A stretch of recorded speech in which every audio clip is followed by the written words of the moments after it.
Hi, I'm Lindy from Australia's Best Recipes. Today we're making a white Christmas impossible pie. Beat 4 eggs and 2/3 of a cup of caster sugar until pale.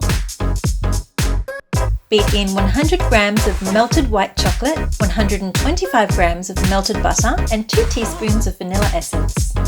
Add 1 cup of desiccated coconut and half a cup of plain flour.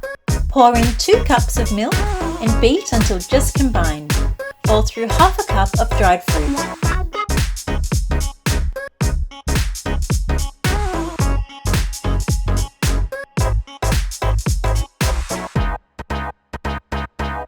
Pour the mix into a prepared dish. Bake for 50 minutes until set.